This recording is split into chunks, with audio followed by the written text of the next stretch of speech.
Welcome back, Shane, Guys Talking Cars, and I'm going to do my initial impression driving of our brand new 2023 Mazda CX-9. I was finally able to pry the key away from my wife long enough to go take a drive and give you some of my initial driving impressions and some thoughts. What I hope is that you guys find this helpful if you're shopping for this segment car. So let's get right into it.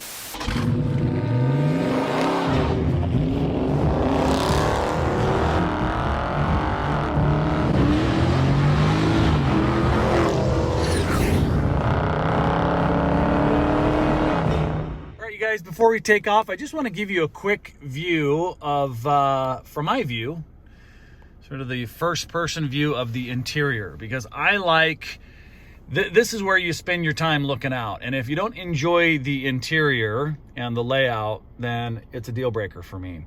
And here's what I've first noticed when I got into the Mazda, is I felt like this was very European.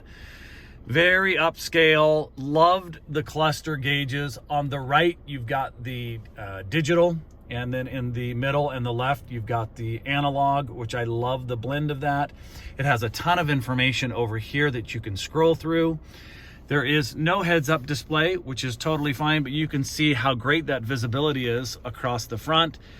The screen, a little tablet that sits up here, is super nice, very clear. In fact, let me show you the camera on the backup. Look how clear that is. Kind of makes my Camry, it's a little bit dirty on this backup camera, but makes my Camry look like it's very low def. But I was super impressed with that. It's very, very responsive. Most of your buttons are here in the center, but you can see, look how beautiful this is with the chrome accent. Again, I'm not a big piano black fan. I actually left her plastic on here. I just have to peel that off just because it gets, you know, fingerprints and collects dust and can scratch over time. But beautiful, sort of this chrome bezel around here. The whole thing is really well done. Soft touch, integrated well. Parts fit real nicely, but look at this, guys. It feels like you're very upscale. They've done a very nice job of making you feel like you're in a high-end SUV. And I do love the steering wheel, and all the layout of the buttons are easy to get to. Your start-stop right up here, which is easy. And on the left side, hill descent, lane departure, and your automatic door opener. Here is your buttons here all laid out. Still have the plastic on this. That's funny. I'll have to pull that off. I just realized that.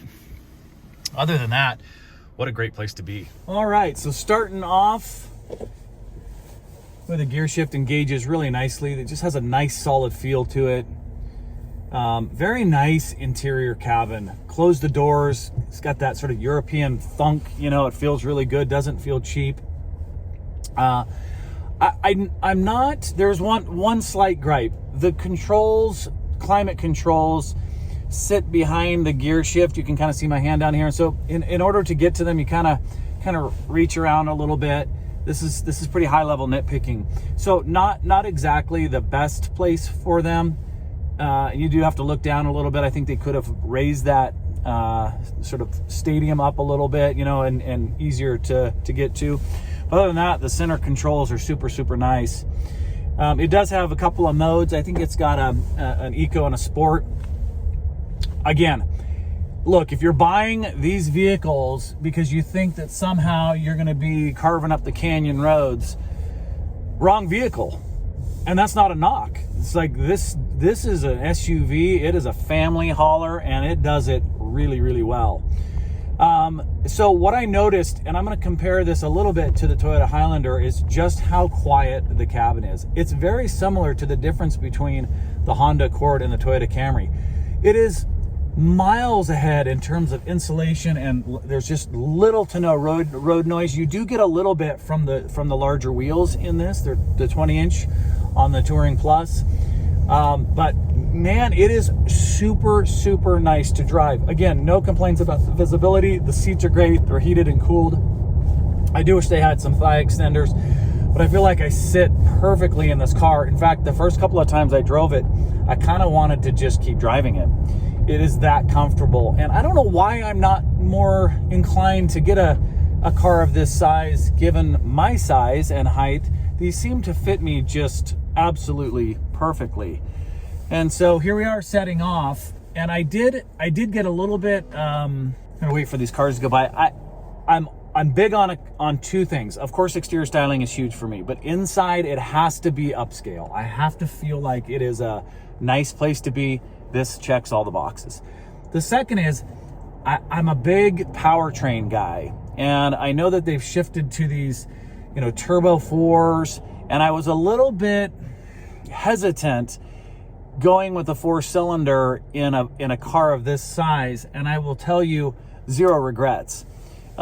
This thing has a ton of torque, and where you notice it is as you're cruising along sort of highway speeds and you hit an incline, say you go up the hill, it doesn't have to search for gears. That torque is on demand. In fact, it just sort of floats along. If you're going 75, I don't think it even struggles at all. I mean, it's got 320 foot-pounds of torque, around 250 horsepower if you're using the 93, 91 higher octane. But really nice.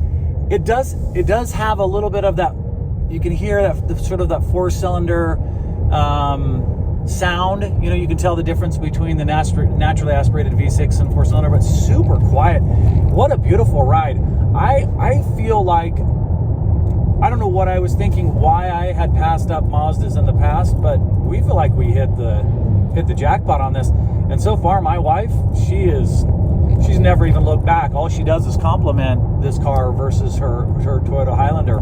We feel like it has the same space, just drives so nice, absolutely whisper quiet on the inside, and she's just absolutely loving it. So initial driving impressions, guys, very, very nice. Steers great, the steering rack is tight, the brakes are great. I don't have enough data in terms of miles per gallon, but I think, let me see if I can find that.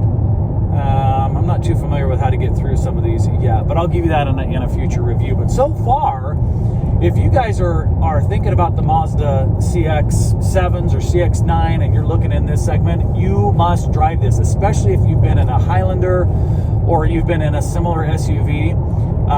We were blown away by the difference between even this and the Acura RDX, which felt very small. I did not feel that it was as sort of upscale and luxurious. Yes, some of the interior components and materials seemed a little higher quality in the Acura. Had some stitching leather on the doors and so forth. But in terms of drive quality, the interior lights are awesome. They're like this white glow, and it just looks super, super pretty.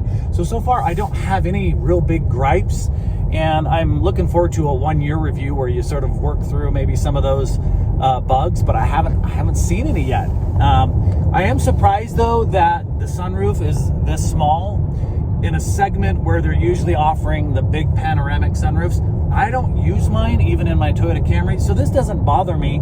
If it didn't have a sunroof, it wouldn't have made a difference for me. But if you're into the big sunroofs, check out some of the others, and maybe Mazda in the future could put in a bigger panoramic.